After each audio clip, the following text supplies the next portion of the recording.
Welcome to another episode of our Billings Last Diet podcast. Today we're going to be talking about eating for the holidays, what the holidays look like, and some tips and tricks you can use to make sure that the holidays don't stick with you through the whole year. I'm here with Dr. Williams with Billings Last Diet, and I'm Dr. Jordan, so let's get into it. Dr. Williams, looking at this time of year, a lot of people have concerns about diet, about weight. They're starting to look forward to New Year's, right? Trying to think of that resolution as it comes up. I always bring up the note that the average American will gain about 8 pounds from Thanksgiving to New Year's. So today we're going to talk a little bit about how they can avoid those 8 pounds and really put themselves in a position for success during this time of year. So let's talk a little bit about why it's so difficult for people now, November, December, January, to lose weight. Well, there are several different reasons. One that comes to mind right off the bat is that with the holidays comes the natural social side of food, right, where we're gathering together for Thanksgiving, we're gathering together for work parties, we're gathering together as friends, and so there's a lot of food involved with those gatherings. The foods that we eat this time of the year tend to be the heavier foods as well. And so rather than having fresh vegetables and fresh fruit that we would generally eat during the summertime, we go to the heavier foods that have the fattier foods. And that has a tendency to put on more weight. I've thought about this too, just historically speaking, right? You have harvest time, right? Everybody's starting to preserve their fruits and vegetables and starting to get that. Well, we start getting those colder months, and you don't have that fresh fruit anymore. So now you're eating heavier preserved, even if it's naturally preserved. And what doesn't go bad as quickly? Flour, sugar, butter. So you're baking more. You're getting these heavier, starchier, just more carb heavy. And then naturally, you're going to put on more weight as well. And so I just was thinking about that the other day about how, typically in the summertime, you have your fresh salads, you're eating those, nice greens. Well, we don't have that opportunity, at least historically didn't have the opportunity during this time of year. So I think just as a tradition, we've put on in these colder months, traditionally people bake goods and give them and share them with each other as a sign of, love or that they care about them. Well, maybe that's not the best thing we should be sharing with each other. Right. And as we go into the winter months, our bodies naturally want to store fat to begin with. There's a couple of reasons for that. There's insulation involved in that fat, but it's also extra calories, to where if we do, in the past, we had a shortage of calories during the winter time, where we don't this time of life. We can have access to those fresh fruits and vegetables, but we tend to crave and to go more to the comfort foods during that period of time. So I think that's one of the reasons that we tend to put on extra weight. And we mentioned just a little bit those carb-heavy foods, right? So when we're talking about just food in general, help us understand how food works. Why are carbs not going to help us as much? And when we talk about Billings Last Diet, we have the ideal protein protocol, which is more protein heavy. Mm-hmm. So help us walk through that. Why would that be more important? So our carbohydrates that we consume, it provides a quick energy for the body. And so it's the body's easiest energy source. So the problem with the carbohydrate, though, is the carbohydrates, because it's a quick energy source, the body utilizes or turns it into energy fast. Mm-hmm. So when you eat sugar, a very simple carb, insulin spikes, pulls that sugar out of your blood and puts it instantly into the cell. Mm-hmm. And so that's why we get that energy spike when we have sugar. But it doesn't last very long. And so it crashes pretty quick. Mm-hmm. So when you have an abundance of food, lots of carbs, lots of breads, grains, and you consume a lot of them, your insulin level or your blood glucose levels go up, your insulin level really spikes then, and the body says, boy, there must be a lot of energy available. Mm-hmm. Insulin then turns on fat manufacturing mode and says, there's a lot of energy available. I'm not sure how long I'm going to have this extra energy, so let's store as much as we can for future use. That's called fat manufacturing mode. So insulin turns on fat manufacturing load. Right. So those carbohydrates, and then what do you call it when you put a carbohydrate and a fat together? Delicious, right? Delicious. That's yummy. That's And right. so what happens is you get the insulin spike with the carbohydrate, but then you have all the extra calories that are involved with the fat. Now you've got the perfect time to store fat. Right. And so we have to be careful when we're consuming all the carbohydrates mixed with the fats to not spike the insulin levels. Okay. And that's really where the key for being careful through the holidays so that you don't gain those 8 additional pounds is you need to be aware of how your body works with the hormones in the foods you eat. Insulin has to be controlled. No, absolutely. So what you're telling me is this 1 pound of fat, this isn't really the enemy. Right. So this is just extra calories that we've consumed, and our body, because it's protecting ourselves, is saying we might need this later, store it for future use, right? Right. And so when we overconsume calories, and they're simple carbohydrates that are just quick sources of energy, what happens is the glucose level rises, and then the insulin rises, and then it happens to our blood sugar. It drops quickly because we've absorbed the energy, right? Right. And now we store some energy, and then we're hungry again. And we go through that cycle of hunger. So especially this time of year, people get bored, right? You're inside. We're in Montana. It gets cold and it gets snowy, and you're not using energy as much. You're in your house. You're not doing physical activity as much. And so you get in this cycle of, well, I'm bored. I just need to eat food. My friends just gave me a pumpkin pie. So you kind of eat through that cycle. You gain extra calories. You eat, you gain calories, but you're never actually using those calories, and you store that fat.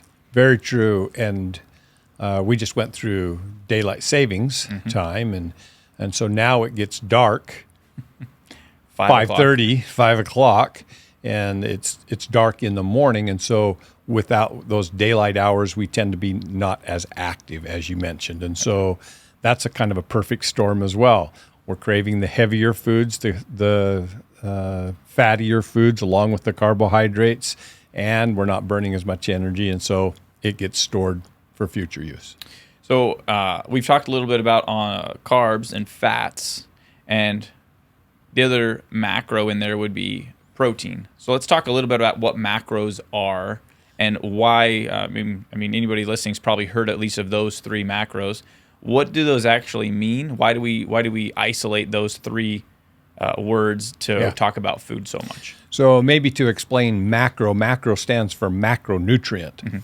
Macro is big, micro is small. A micronutrient would be like vitamins and minerals. A macronutrient is a larger energy source. Okay. So carbs, proteins, and fats. And so carbohydrates and proteins and fats all serve as an energy source, but they're not all equal in its energy source. There's more calories in a fat than there is in a carb or a protein, and how fast that energy is utilized is very different as well. And how it's used. Right. Yeah. So a protein, when you eat a protein, it burns, I like to say, a lot like a briquette or a piece of charcoal. It's a slow, long-term burn of energy. A carbohydrate burns like a flash in the pan. It's a fast release of energy, and then it's gone. Fats are similar to a protein. It's a longer burn. So they are not all created equal. The other thing that is different between those macros of carbs, proteins, and fats is how the body reacts when you consume those. We don't generally consume just a carbohydrate or just a protein or just a fat, but to understand how to control the body's physiological response of whether we're burning fat, storing fat, or staying the same, I think it's beneficial to look at what happens when we eat just a carbohydrate. Yeah. What happens when you eat just a protein, or what happens when you eat just a fat. So I'll use, for an example, a piece of candy, a piece of beef, which is primarily protein, or a stick of butter for a fat. Okay. So when you eat just a carbohydrate, as you mentioned before, your blood sugar levels spike really fast. But the primary thing we want to concentrate on maintaining weight or losing weight or gaining weight is what happens to the hormones. Right. When you eat just a carbohydrate, your insulin spikes fast. When you eat just a protein, and it's a balance of hormones, it's the other hormone is glucagon, which is a little technical. Right. But hormones work this way. One hormone causes one thing to happen, and the other hormone causes another thing to happen. And when they're balanced, then we get normal physiological response. Well, when you eat just a carbohydrate, you get an imbalance in hormones. Glucagon stays low, insulin goes high, your body shifts into fat storage mode. When you eat just a protein, you get a balanced hormonal response. So your body stays pretty homeostatic. Right. It's not storing fat, it's not burning fat. When you eat just a fat, there's not a lot of hormonal response to the consumption of the fat. So I'm understanding carb spikes your insulin or your insulin levels. Protein spikes your glucagon, or the opposite of insulin, and a fat kind of neutralizes. Really no major effect. Is that right? Yes. So how is that going to come into play when we start talking about eating, especially during the holiday season, when we have good turkey, which is a high protein, and then dump a lot of gravy on that turkey, which is a high fat? So how does that play into that holiday season and what we're eating? And so if you want to maintain your weight, so I'll say this. The reality is there aren't a lot of people that really want to lose weight through the holidays. Sure. They might say they want to lose weight, but they really want to have the holiday experience, the social, and the food. So they want to eat their cake and have it too, right? Have their cake and eat it too, right? Yes. So if you want to, a realistic goal would be not to gain that extra 8 pounds. And so how can I still enjoy the holidays and not gain weight? That's what eating for the holidays is all about. And it is, what do you do with your macros? How do you take your carbs and your proteins and fats, which you're going to have all of those during a holiday meal? How do you eat those appropriately so that you don't set your body into fat storage mode? And the key is combining those foods appropriately. Okay. So insulin causes a big spike. Protein actually is more of a balancer, and fat doesn't have a large effect on the hormonal response. And so when you have a good carbohydrate, so give me a carbohydrate for a meal that you want. So you want your carbohydrate of a mashed potato, a pretty starchy carbohydrate, going to turn insulin on really fast. So if I have an insulin meter or a blood glucose meter, that's going to cause a quick spike, and it's going to hold that spike in the insulin response. And the insulin turns on fat storage mode, And correct? that's where you get fat storage. Okay. So we have a spike in the insulin when we eat our potato. Well, to make the potato taste good, better, we put butter on it, which is a fat, along with a carbohydrate. And then we put gravy on it, which is even more fat on top of that. And so now we have an insulin spike, which causes fat production mode, and we have extra calories. This is just heaven for putting on fat. Right. So how do we regulate that insulin response, which turns on fat production mode? Well, the answer is turkey. Balance that hormonal response, right? have turkey with your mashed potatoes and your gravy, and what will happen is the turkey, the protein, tapers that insulin response or that blood glucose. It slows that release of the blood glucose levels, which lowers the insulin response, which dampens the fat production mode.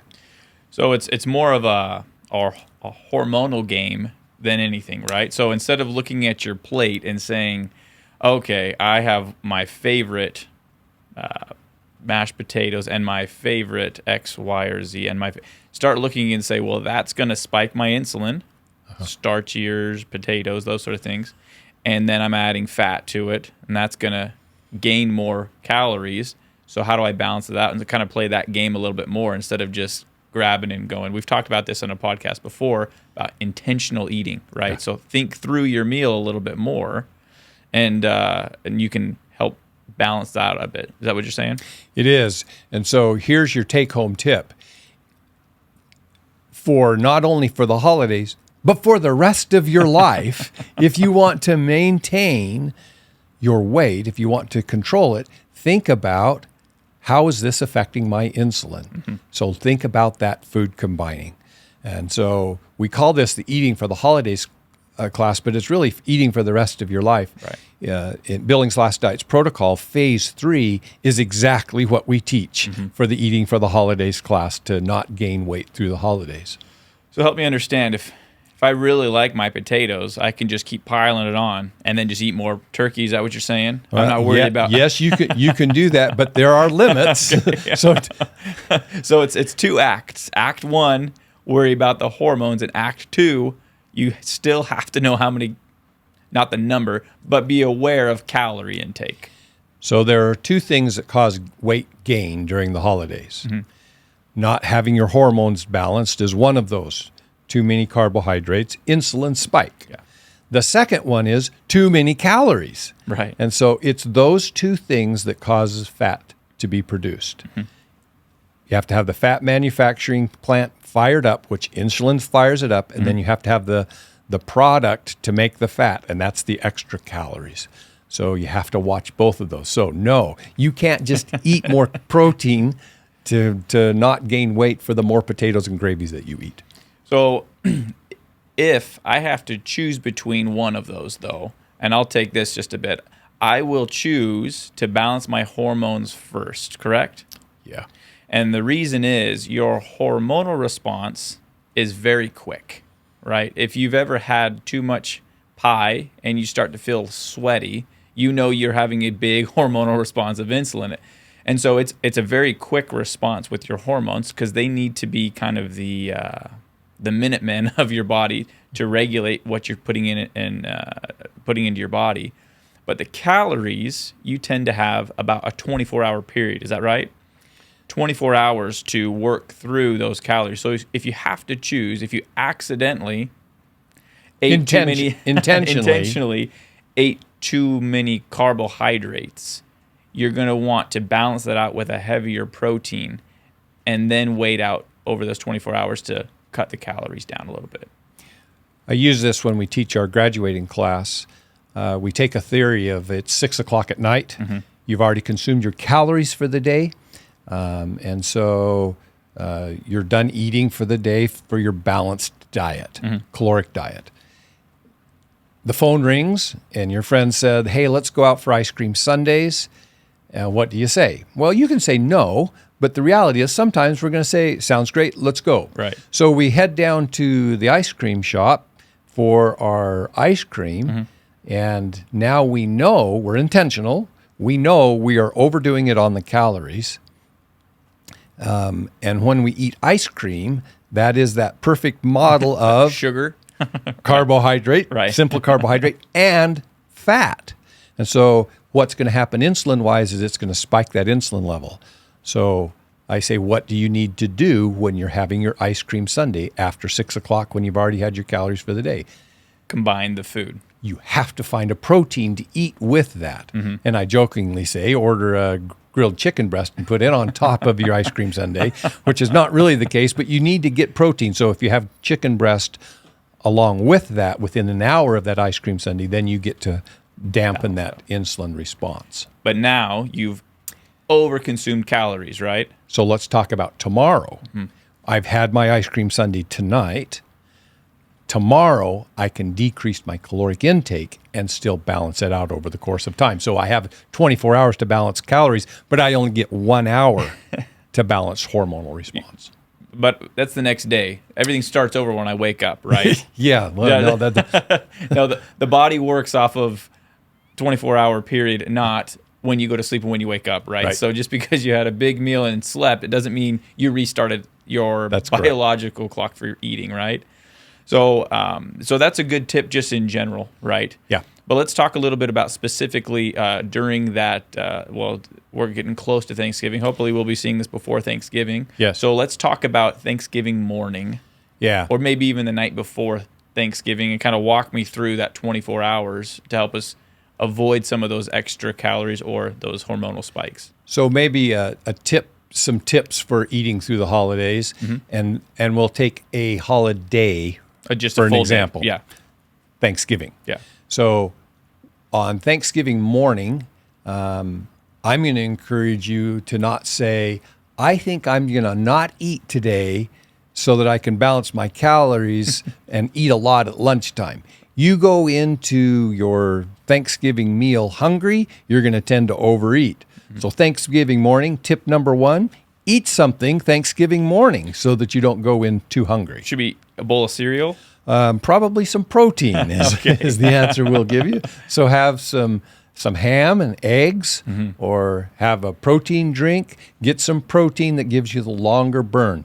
If you eat just a bowl of cereal, it's going to be gone really fast. You're going to be hungry. Right. So that's tip number 1: is don't go into your Thanksgiving meal or your holiday meal hungry. Okay. Make sure you have something in the base of your stomach to begin with. Tip number 2 for your holiday meal is, and a lot of this you have some control over and some of it you don't have control, is you need to be careful on the size of your plate. So I brought a visual for us today. And so not all plates are created equal. And if you're going to somebody's home, you don't get a lot of choice on the size of your plate. But I have a platter here, a very large plate. I have a regular sized dinner plate, and I have a salad or a dessert plate. These are all carriers for food. But which one, if you get to choose one of those plates, if you choose the smaller plate, you're going to fill, well, let me start again. On a Thanksgiving meal, you're going to fill your plate. If you pick this plate, it's going to cart a lot more food than if you pick this plate. That's right. So psychologically, you want to make sure that you are choosing a correct plate. But if I'm at my mother's home and this is the plate that I have the choice of, now I need to say, how am I going to treat my plate? So I'm going to call this real estate. Okay. You're a land developer. You get to populate your land however you want. So if you're dealt this large dinner platter, you'll see this outside ring. I'm going to say my real estate is now reduced to that smaller ring. So we're not letting it pile overflow up as high as we can, and we're going to let things falling off, right? We want to try and manage that responsibly. So what I'm going to do is I'm going to use that as my real estate, and now I am going to do my development. I'm going to put my buildings on it. When you're building your Thanksgiving plate, you want to think protein first. So I want you to carve out a spot that says this much for protein, and it's going to be a significant size of your plate. Why the protein? Because protein dampens that insulin response. The next part of your plate you want to populate is for what I'll call your health foods, your greens, your salads, your vegetables, your relish tray, which are generally complex carbs. I was going to say those carbohydrates, but they are much lower in calories as well. They take up more space for less calories, right? And much higher in fiber. Right. And the fiber slows that insulin response, which is why candy spikes it so fast, because there's zero fiber in the candy. And so protein, relish tray, salads, and then you still have some spot on your plate, and that's where you can put your potatoes, your sweet potatoes, and maybe there's some marshmallow on top. That's all right, because this is a holiday meal that you're going to consciously consume and enjoy. So just use your plate as real estate. Protein, complex carbohydrates, vegetables, salads, and then your other starchier vegetables. And then breads also are going to be included on there as well. And then maybe don't use that same plate to go back to the dessert table, right? Or go back at all with it necessarily. Yeah. So when it's time for dessert, this is another tip for not gaining weight through the holidays is you're going to enjoy dessert. So make sure you take your smaller plate for the dessert, but you need to consume your dessert within 1 hour of when you ate your primary meal. Now, in our family, we generally don't have dessert that quick. So it's 2 hours or 3 hours later, and now it's time for pie. What do I do for my pie? I am going to go back for pie. I'm going to take my small plate for pie and maybe even some whipped cream on that pie. But I need to get protein with that pie. So I have in my I brought with me a protein drink. So I have my pie and my protein drink. Or if there's not protein drink, if you forget it, there's still extra turkey. So have your pie, and then within an hour, make sure you have some protein with the turkey. If I know anything, you're going to be having lemon meringue pie, I which will. has protein in there with the egg whites anyway, right? And when you're talking about a healthy choice, if you're choosing between a pecan pie and a lemon meringue pie, a lemon meringue will win every time. See, that's your healthier pie. You know what pie I'm going to pick, right? Right. That pecan pie, right? So let me just kind of recap a little bit for us. When you're eating any food, it's going to be made of 3 major macros. Obviously, some of them are going to be more carb heavy, protein heavy, or fat heavy. When you consume a carb, you're going to spike insulin. When you consume a protein, you're going to balance that insulin out. And a fat is just extra calories, and actually quite a bit. When you're at the dinner table, at your Thanksgiving meal, be aware of more protein balanced out with your health food greens, rather lower in calories. And then you can have your potatoes or bread or what have you. And then you will have about an hour window to balance that hormonal spike. Yeah. If you need to balance that hormonal spike, that's more important than the calories. But then make sure you are aware over the next 24 hours. Is that right? That's correct. Perfect. Well, I think one more tip. Thanksgiving Day. It's a one day.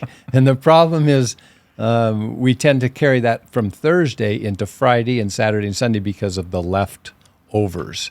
And so we don't have 1 day of indulgence. We end up with a 3 or 4 day weekend of indulgence, and that can become problematic as well.